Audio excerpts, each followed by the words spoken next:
Well, good morning, everyone. This is October 27th. This is the communique for the week. I did not get one done last week, and I heard from some of you that you do miss that.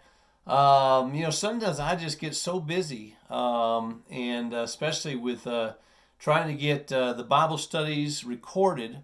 And right now we're doing, finishing up First Peter, and we're doing the Gospel of Mark as well, recording it, even though you haven't seen it yet, probably come out. That sometimes I just forget about the communique or run out of time and think, well, that's the one thing I can let slide. But it seems like some of you really enjoy that thing, so I'm going to try to do better at keeping that up. And I appreciate that you appreciate it. And I appreciate all the kind encouragement that I receive around here. And especially just want to take some time and thank you so much for your just encouragement a couple Sundays ago when you recognized our family, Nancy and I, and the kids for Pastor Appreciation Month. And boy, just we were overwhelmed with the gifts that you gave us. Thank you so much. That was such a surprise to us. I just was not expecting that, and certainly not expecting the level and degree of generosity and appreciation that you showed, and really appreciated the cards and the notes that were written. What a joy just to open up each one of those and read through those very kind words. And so thank you so much. One of the things that came through all the cards and notes was just your appreciation for the Word of God. And I'm so thankful for that. I'm thankful to be in a church that wants to hear the Word of God and is willing to not only just hear the Word of God taught, but to hear the hard things in the Word of God said.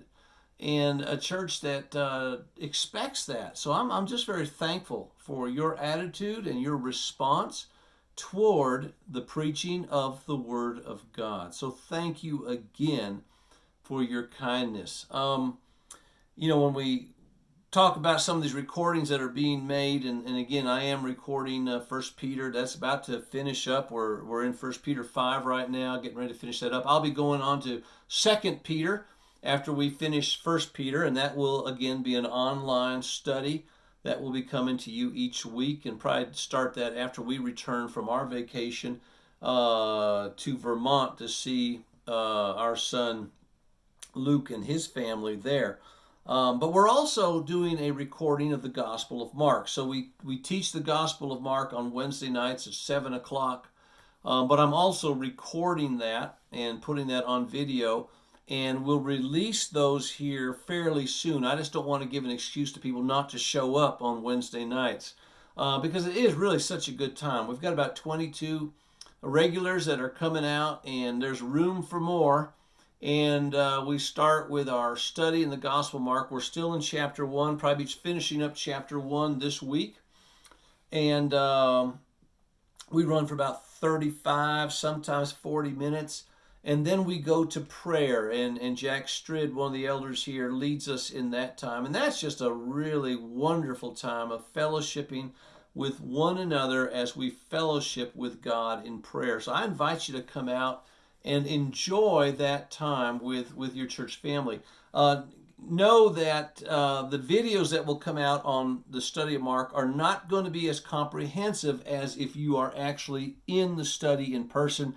I can only do about a 22, 23 minute video, whereas in the study we're going 35 to 40 minutes. So if you want the shorter version, then the videos may be for you. If you want the longer, more comprehensive version and have a little bit more interaction as well, then you want to come out to the in-person studies. But again, Wednesday night, 7 o'clock, and we run to 8 to 8:15, and definitely out by 8:15, and you're on your way. So appreciate all those guys that are coming out, but there's room for more. We've got this election coming up in about a week, and people are concerned about what's going to happen. Some people just can't wait to see who's going to win. I just want whoever wins, keep in mind God is the one who appoints our leaders over us to accomplish his purposes. And that's what we see in Romans chapter 13 when Paul writes to us and he talks about leadership. And of course, when he's writing this, he is actually underneath a Roman emperor who is really not such a good guy. And his policies are really not so good either, okay? Probably Nero. And Paul still says, let everyone, this is Romans 13:1, let everyone be subject to the governing authorities, for there is no authority except that which God has established. The authorities that exist have been established by God. So, listen, whoever wins this election, the vote that counts is God's vote. And God may not be voting for the candidate that you're voting for. And we need to understand that. And that's because God has his own purposes, his sovereign, providential purposes for what's going to happen in and to this country. And sometimes God appoints leaders over a nation in accordance with what that nation deserves. Okay, we need to understand that. It's like I said Sunday, we're no longer a nation under God. We are a nation under the judgment of God. And so God is going to select the leader that is best going to accomplish the purpose that he has for this nation. And the purpose for his nation may not be to make America great, okay, or to keep America great. It may not be the other side either.